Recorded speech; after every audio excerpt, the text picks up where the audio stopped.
Hey guys, welcome back to the Japan Archives. We're halfway to 100, episode 50.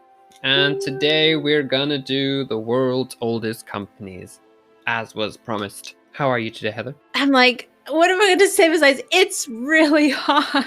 No, Japan's had some record-breaking heat this past week and weekend, and Netchusho, which is heat stroke, is a really big concern right now. And even today where I'm at, the temperatures were like, I think it was around 38 or 39. And I think this past weekend, is it Saitama? That had 40.5. Like 40.5. And with the humidity here, it is really warm. There's some kind of like tropical front or something that's pushing air or something from, was it around Thai and Vietnam, I think? I don't know. I'm not a weather person, even though I do like it. Yeah, it's just really, for August, this, in my time in Japan, I've never seen over 100, which is what, 39 is 100, about roughly equivalent. I've never seen temperatures for the American listeners, about 100. I've never seen temperatures like even like in the 90s until this year. And last, was it 2 years ago, was like the hottest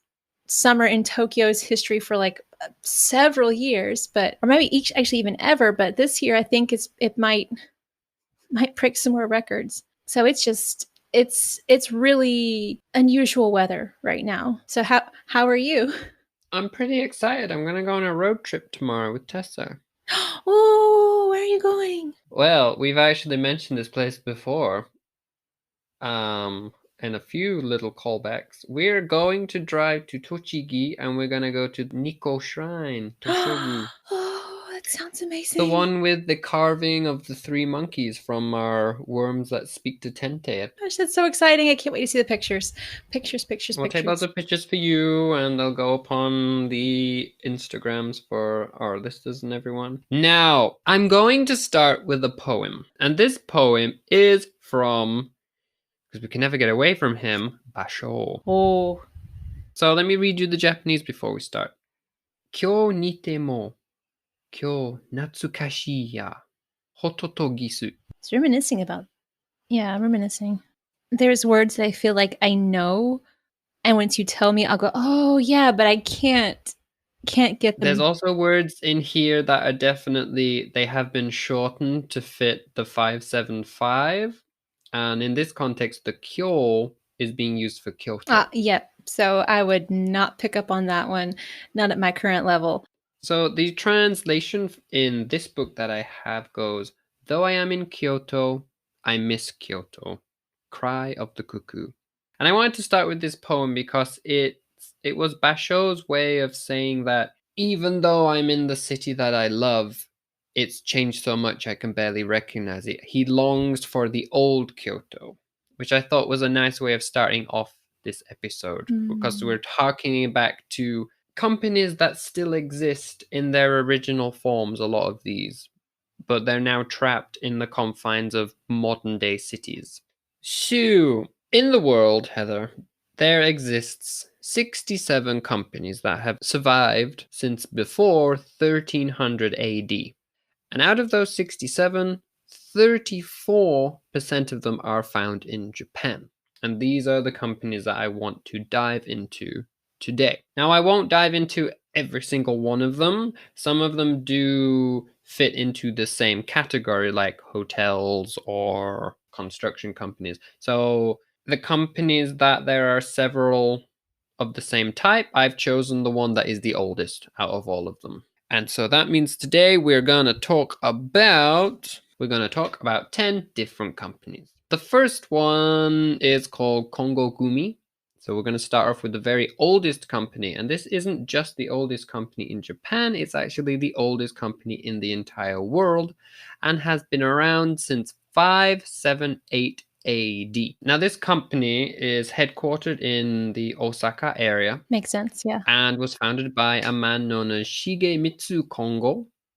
So the company is taking its name from the family line. And interesting enough, it traces its origins not back to the Japanese, but actually to Korean immigrants who came to Japan at the time at the behest of someone known as Prince Shotoku to help in the construction of the temple of Shitenoji. Due to this company did become dedicated in the construction of Buddhist temples.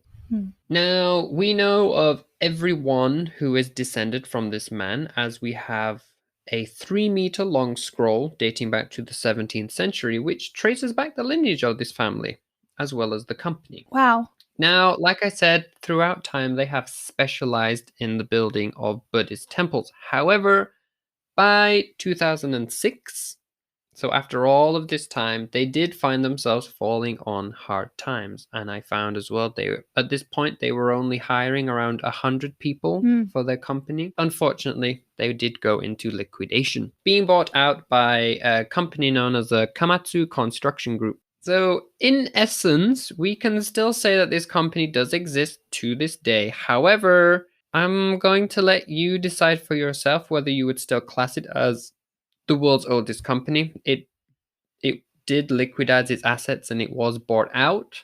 So it does survive on in some context, but whether you want to class it as the oldest company, entirely your choice. So the second company, this one is not construction. The second company is actually the oldest hotel. You can find this onsen hotel located in Hayakawa, so Yamanashi Prefecture, and this one dates back all the way to 705 AD, where it was founded by a man known as Fujiwara no Mahito, at least according to the hotel's website. The onsen took the name of Keiyun, as it was founded in the Keiyun era, and the onsen gathers its waters from the nearby Hakuho Springs. Sorry, I don't think I actually said its full name, did I, when I introduced it? So this company is the Nishiyama Onsen Keiyun-kan. To this day, the company is still run by the same family, and it is now on its 52nd generational descendant from Fujiwara Mahito. Such was the fame of the onsen that even Tokugawa Ieyasu is said to have stayed here during his life. The hotel, I found out, has tried to remain traditional during its entire existence, and even after a major renovation in 1997, it maintained its traditional architecture. And then in 2005, they did more renovations and they added the hot spring baths to every single room in the hotel. Ah. So every room can have its own personal onsen if you want to go. Now, was this a natural onsen? Do you know if it was built on a natural hot springs? They gather their water from the nearby Hakuho Springs, so they are using natural hot spring water. Okay. I've said it was founded by someone called Fujiwara no Mahito. I tried to figure out who this guy was. There were some references saying that he was the son of an aide of someone with, again, the surname Fujiwara, and he was the aide to Emperor Tenji. However, I'm not entirely 100% sure about this, so if anyone can enlighten me, please do. From what I found, the aide to Emperor Tenji, there was a Fujiwara no Kamatari, and he did have several sons, but none of them were Mahito. Though he did have one son called Fuhito. So there's one syllable difference. Now, Fuhito did live during the correct time, so in essence, this man could have founded the hotel. However, right now I can't be sure. Like I've said, of Mahito, I can find no record, only a Fuhito, so I'm unsure if there are some documents the hotel has that no one else has, or at some point an error has cropped in and they meant Fuhito instead of Mahito. I can honestly not be too sure. Now, the next company, so the third company is known as Gendai Shigyo. This company was founded all the way back in 771, and it is the oldest ceremonial paper goods store for Japan. Uh-huh. From what I could gather, so only a little bit for this company, and from what I could gather from the Japanese, it seems that this company did specialize in the creation of mizuhiki. Now, is that something that you know what it is, Heather? I can guarantee you have seen it in Japan before. I'm going to go out on a really weird limb because I Okay. saw recently a TV program we were watching as a paper company, and they made the little small fireworks that you use at the end of the summer. And little tiny ones, kind of like you just hold them up by your 2 fingers, and it's just a tiny little light, and it's the last firework, and it's very kind of sad and small and wistful. It's not that, is it? It is not, unfortunately. Ah. So From what I can tell, mizuhiki is a form of ceremonial fancy paperwork, like paper craft, and you can see it on the envelopes that you buy people for weddings and birthdays. Yes. Okay. Know Yeah. exactly what that is. Yes. We got one of those for getting married. We got a couple of like those little the very fancy gold ribbons and different writing on them and stuff. Yes. So I'll put some pictures of those in the show notes. I found out that the mizuhiki aren't just for like these envelopes. They can also be like, at least in the modern day, like you can have mizuhiki earrings, for example, or jewelry because it's based on the design and what it's made of. Hmm. However, it wasn't until the Meiji era, well, from what the website said and from translating the Japanese, it wasn't until the Meiji era that the mizuhiki became popular for the general public to use, and prior to that, it was mostly for imperial family and nobles. But as of these days, the company not only makes mizuhiki, but they now make ceremonial paper goods of other varieties, including those used specifically for festivals. So do they only make ceremonial paper goods? Like they don't make like the paper used for doors or the paper used for windows? Only Hmm. ceremonial. Now, the next one, so even less about this company, there just seemed to be nothing on the internet about them really. It's a company known as Tanaka Iga. This company is based in Kyoto and was founded around 885 AD. And this company is the oldest one for the creation of Buddhist religious items. Oh, so do they make the bracelets, the prayer bracelets and omamori? So you're on about like the small things that you can buy as a person going to pray. Yeah, so the different charms you get.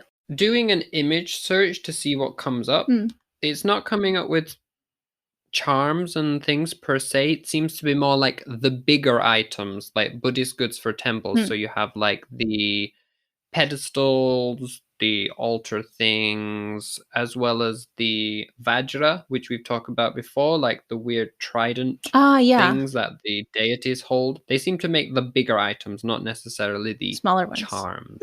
That makes Yeah. sense. Okay, cool. So the next one, again, we're going to be in Kyoto, which is kind of why I like the Basho poem because so many of these companies have lingered on in Kyoto. This one is called Ichawa for short, or the Ichimonjiya Wasuke. This is a confectionery shop. And if you are wanting an idea of whereabouts you can find this, if you're ever in Kyoto, it's a 20-minute walk away from the Kinkakuji temple. This company was founded around 1000 years ago and is best known for its selling of wagashi, which is a kind of plant-based confection made of either mochi, anko, or even fruit, and you can often find this served alongside a nice cup of tea. Now, the store itself is rather a small one, like the traditional small. Well, if you've been to Kyoto, you kind of know what I mean, like the small traditional houses that you can find around there. So it's quite small. It is also run by a 24th descendant from the original founder. In addition to this small store having, so I'll have a if you visit, there will be a small number of benches and stools for you to enjoy your confectionery at. It's not a place where you buy it and go on. You can stay and eat and drink if you wish. There is also a nice little garden at the back of the store, which you can look upon, which was designed in around the 17th century by a man known as Kobori Enshu. More specifically, for this wagashi selling store, they specialize more in aburi mochi. And this is a kind of mochi, so like the sticky rice which has been pounded with a hammer. They'll put your mochi on a skewer and they'll grill it over some charcoal. And after they've done that, they will douse it in a sweet miso sauce for you to try, And it is which honestly sounds delicious. And I wish I'd have known about this store when I went to Kyoto. and also that it is amazing. I've had it before actually climbing a mountain. There's a small, like a few kiosks. So I've had it grilled on the skewers with the miso sauce. It's amazing. It's so amazing. And you can actually get it. There's, the mountain in Tokyo. So Mount Takao, you can take the hike, and about halfway up, you can buy this aburi mochi. So a little closer to home for you. But the next time we go to Kyoto, we'll get it too, because now I have to go. Oh yeah, I definitely need it in my life. So the next company, if I was to say to you, Heather, what is a quintessential thing about Japan? You have rice, you have tea. What else is something that's very, very, very Japan? I'm going to have to go with sake.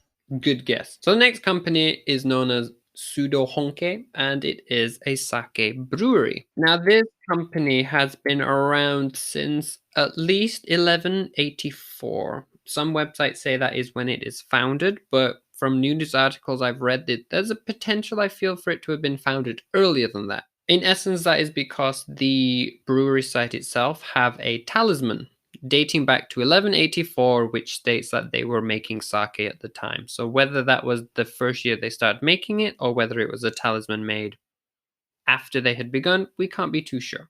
But we can at least say they were making it around this time. If you want to go visit the brewery, which you can do, I found, you can go for sake tasting if you wish. You can find them in Ibaraki Prefecture. And their website says that they actually started out as a samurai family who chose a mission to revitalize the economy of the area, and so they decided to start making sake to help the people around them. Oh. They also say that they make around 180 kiloliters of sake annually, using the best rice that they can get their hands on, and by purely using water sourced from a local well in the area. They have never, at any point in their history, had to have used water from anywhere else apart from this pure source. The company did come into a little bit of jeopardy, I found, after the 2011 earthquake. No damage was done to the actual buildings. However, they soon found out that they had to start testing the well water they had always been using for radiation contamination due to the Fukushima nuclear power plant disaster. Luckily, all these tests have come back negative, and I have read that they continue to do extra tests just to make sure their water stays pure. And since the 2011 earthquake, the company has been doing their best to get their sales back on track, as they did see a big drop in sales following this disaster. Now, unfortunately, that's all I can really say for now, but as the current head of the company has said that they do have various memos, receipts, and paperwork still stored in their company, which dates all the way back to the Edo period for their brewery. However, as of yet, none of it has been looked through or sorted, so there is the potential for there to be more history to tell for this company at a later date. Just as of right now, we don't know what that is. It sounds like no one wants to start digging through it. I suppose it would be a very daunting prospect. The next company, so we've done sake, we're going to move on to tea. So we'll move our attention to the oldest tea shop in all of Japan. I was wondering when we would get to tea. It feels like tea would be up a little higher, you would think. Oh, it would have been older. Yeah, I thought so too, but I suppose any ones that predated it just unfortunately didn't last as long as this one. A lot of the history for this tea shop can be gathered from plaques on display at their shop, and they say that they have been around since 1160, and they were founded by a man known as Furukawa Unai, who during his lifetime did serve as a vassal to Minamoto no Yorimasa. In addition to enjoying tea, it's said that Furukawa was also rather excellent in martial arts. And after he was finally allowed to retire, he changed his name to be Taikean Tsuen Masahisa, which is where the name of the store does come from. The name of the store in question being the Tsuen Tea Shop. After he sets up his store, so he sets it up on the east side of the Uji Bridge, he did return to service once more in 1180. So 20 years after founding his shop, where he fights alongside Yorimasa in the Battle of Uji, where he did sadly die. Aww. But I found out that there is actually a play that was made telling the story of his life, which is rather interesting. I would kind of like to see that one day if I could. Yeah, I wonder if we can find maybe if have they recorded it, or is this just like it's not kabuki, it's a no play or kabuki, it's just a stage play? So the type of play that was made was a kyogen play. Oh, okay. That one I'm not familiar with. The only thing I know about kyogen is that it is traditionally performed as a comic interlude between different acts of a no play. Ah. So it would be interesting to see how they somehow made his story into a comic. I'm just picturing him balancing cups of tea as he's doing martial arts poses. That's really, Oh, that would be that would be good. amazing. And I would love to watch that. I don't think that's accurate, though, in any stretch of the imagination. Very inaccurate. Well, we'll have to go watch it and find out. Mm. So the location of the tea shop was in a prime location for all the people traveling through the area, which is probably why it has lasted so long. Being at the crossing of one of the important bridges, there was always bound to be travelers and people crossing wanting a drink. The tea shop became so prominent, in fact, that people such as Tokugawa Ieyasu and Toyotomi Hideyoshi even had tea served to them there. We know that Furukawa's descendants carried on serving tea here to various travelers, and shortly after they did change their family name to being merely Tsuen in honor of the man who founded the tea shop. And jumping down to their seventh generational descendant, we find that this man had strong connections to a Zen monk known as Ikkyu, and at the time, these two people were said to have been inseparable. Mm-hmm. And when this seventh generation Tsuen died, Ikkyu apparently came straight to the tea shop where he presented them with a piece of calligraphy which went as followed: 1 cup of tea, 1 coin. One's time is a bubble. I'm going to have to ponder that one for a little while. From what I gathered, apparently this is again like poetry. You draws on imagery, Mm. like a place draws up a certain place or an emotion. Mm-hmm. Bubbles were a kind of metaphor in Japan, Ah. apparently, Uh-huh. showing that one's life only lasts for a short time before it suddenly Ah. bursts and disappears like a bubble on a foaming river, That which is kind of cool. that makes sense. Hmm Hmm.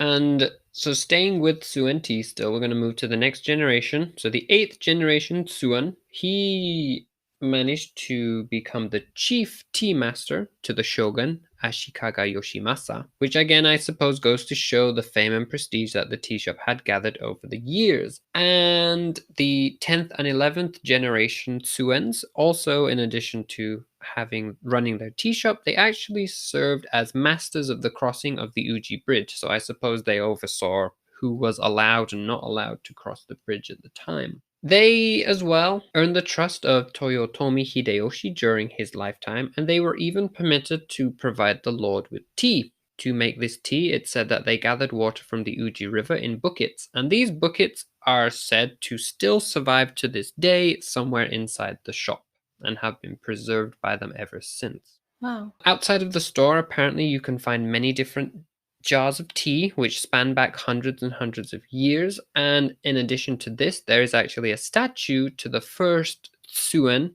of this shop, which was gifted to the store by the priest Ikkyu. Oh. And I suppose to finish it off, I will quickly tell you the different kinds of tea that you can find there if you do wish to go. And some of these I actually hadn't heard about before, so Heather, let me know if you know all these teas. So first of all, you have matcha, which is your ground green tea. They serve gyokuro, which is shaded green tea. Sencha, which is whole tea leaves infused in hot water. Karigane, which also contains twigs of the tea tree. Hoji cha, roasted green tea, which I know you enjoy. I do. And you have the genmaicha, which is a mixed low-level green tea with roasted brown rice. So yeah, the only two I haven't heard of is gyokuro and karigane. Those two I'm not familiar with, but the other ones I quite enjoy, especially there's that genmaicha tea that we've discovered recently, the bottled cold green tea, which is quite lovely. Genmaicha has a roasted taste from that rice, and I mean hojicha is just delightful. I mean, usually a lot of times I get sencha. I think I've got a sencha in my cabinet, perhaps. I think. So which ones hadn't you heard of? Pretty much the same ones as you. I hadn't heard of the karigane, I didn't realize that there was tea which also you infuse with the twigs of the tea, but also the gyokuro I had not heard of. The reason it is called shade tea, from what I found out, is the only difference is instead of it being grown out in full sunlight, it is grown in the shade. I've heard of shaded green tea, but I had not heard of the name before because I there's see. different, yeah, there's a lot of different types of tea. Then also the way the tea's dried or folded. So we have 3 companies left to talk about. Are you still with me, Heather? Are Uh, you still keeping up? yep. Okay. I hope it's been interesting so far. There's a lot of things. I'm still focused on the mochi right now, to be honest. And then also the tea sounds delightful with the mochi. Now, the next one we're going to talk about is Kikuoka.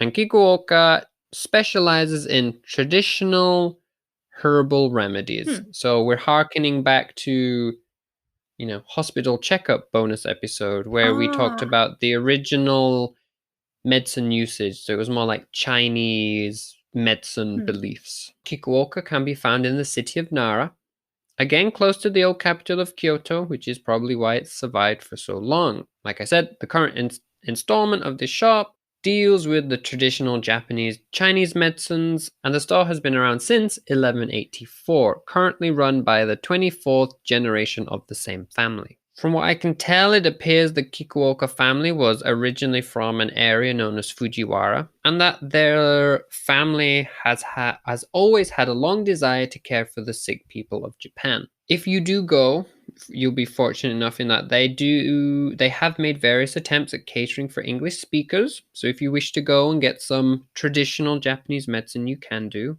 If you go, they have provided an in-house glossary in both Japanese and English for your use. But they do also recommend, due to them being rather popular still, that if you do wish to get your hands on some specific medicine, please do make a booking beforehand to make a consultation. Or if you don't want any medicine, you just wish to go and have a look around their store, they've also said that's perfectly well and good, and they're happy for you to come visit, and you can actually go and have a free cup of herbal tea when you visit their store. So the next company, Itoteko, was founded in 1189, and this has claim to being the oldest metalworking company in Japan. This company being located in the city of Suruoka, Yamagata Prefecture. According to their website, they were founded by a man known as Ito Sukeemon, who served as someone called Minamoto no Yoritomo. Yoritomo being the man who actually established the Bakufu system in Japan, or as we know it abroad, the system of shoguns who oversaw the country. From what I found out, the company remained very much the same until the Meiji era, where as times were changing and Japan was trying to modernize, they changed the products they made to also include things such as weaving machines and brewing machines. And similarly, on the 800th year since their founding, so the first year in the Heisei era, they then adapted and changed again, moving on to making rather modern items such as electromagnetic flow meters to measure the water flows of water and sewage systems. So they are very much a company who have continuously evolved to stay up with the times so that their metalworking stays relevant to the needs of Japan. And this leads us to our final company of the day. This one is the Kotabe Foundry. And as the name suggests, it is the oldest foundry in Japan. This one I don't have a secure date for, but we know it was founded between 1190 and 1199 and is currently run by Shoemon Kotabe, who is a 37th generation descendant from the original founder. You can find them located in Ibaraki Prefecture on the foothills of the Tsubaka Mountain. And as a foundry company, they are well versed in the making of fire bells, rainwater bowls, as well as the bells for the many temples of Japan. Their location as well allows them access to very good quality sand and clay, which they use in the making of the molds that they need. And from the little information I found out about them, it appears that they are the only company in Japan permitted to place the emblem of the chrysanthemum on their products. The chrysanthemum being the symbol of the Japanese royal family. So why are they allowed to put that emblem? That's a good question, isn't it, Heather? Is Yes. It's a very good question. I wish I knew the answer. I'm really sorry. Ah, so this may be something we want to hunt down, or we'll just happen to encounter at some point. So, yes, that is everything that I came across for the selection of the world's oldest companies in Japan that I chose for today. Well, you've touched a lot of different industries. Yeah, Metalworking, foundries. So tea. I was wondering, we have to have tea in there somehow, as well as sake. And I didn't think about like wagashi, but that also makes sense too. The only thing I'm wondering, what's the oldest like noodle company? I wonder if it's one of the or if there's a noodle company that's been for a while, as well as like a tatami, and I wonder what the oldest. So now I'm thinking of just different other things that we could look up into to find out what is the oldest company in Japan that does certain manufacturing or certain craftsmanship too, because we don't have any particular. There's no craftsmanship company per se, except for the company that did the ceremonial paper. So I guess those would be technically true. kind of a craftsmanship. Quickly looking at the list of oldest companies when we go from 1300 to 1399. For Japan, we would then find the oldest pharmacy of Hmm. Sankogan from 1319. We would have the oldest miso Ah, yes. from 1337. Oldest textiles, Takata, 1346. And the only other Japanese company for this time period is the oldest chemical company from 1395 of Namariichi. Wow, that's amazing. What about soy sauce manufacture? Soy sauce. So according to the list I've got up, the oldest soy sauce company in Japan is called Kani and dates to 1600. Wow, that is really amazing. Really amazing. Like just how far back some of these companies go. Yeah. Well, I am so glad that you were able to gather all this information. That is, I was not expecting this much information. I was expecting a few things, but we're able to get quite into a amount of detail. Yeah, some of the websites were really good in elaborating on their history. There are others that it's hard to find. It's just like, this is the oldest religious goods company. Done. Like, there's not much to elaborate. Whereas others who, especially the oldest hotel, because they pride themselves on it, like they have their website and they have their own dedicated history section to explain this is where we've come from. Hmm. So it's definitely company based on whether you'll get information or not. Well, thank you for all of that work. That was quite a bit of work to do, and That's quite a okay. bit of things to add to our list to visit when we can travel again. But with my section out of the way, we're going to move on to you. And what is today?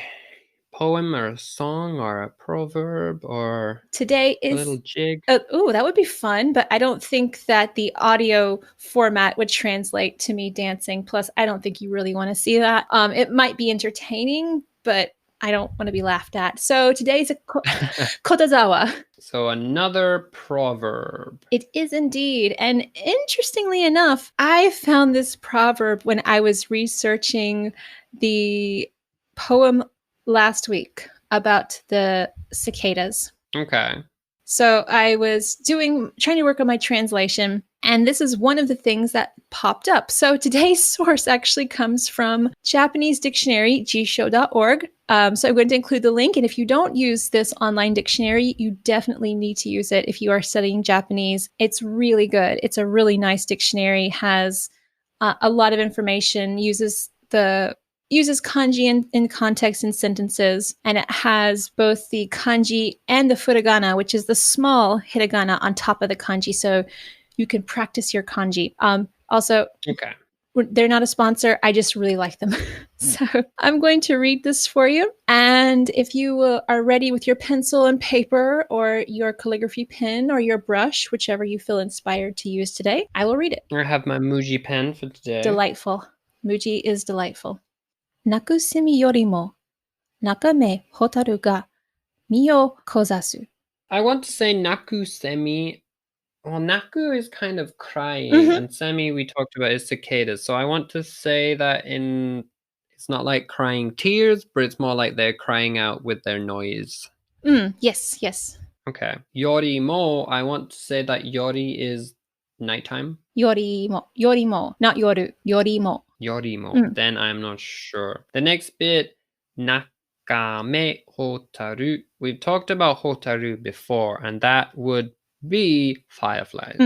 Nakami, I'm not too sure about, but mi o kozasu, I'm assuming it's looking, like miru.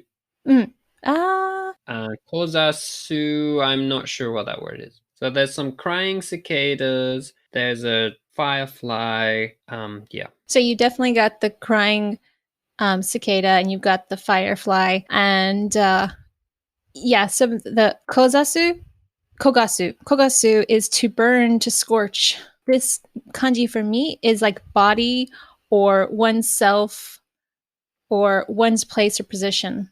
Okay. And yori or yorimo, this is one of the things that I'm still struggling with. It's a grammar. Yorimo is in comparison to. So the crying of the cicadas compared to the something of the firefly. So the translation. The crying of the cicadas compared to the light of the firefly. Yeah. So okay. The translation I have is the silent firefly burns with more passion than the crying cicada.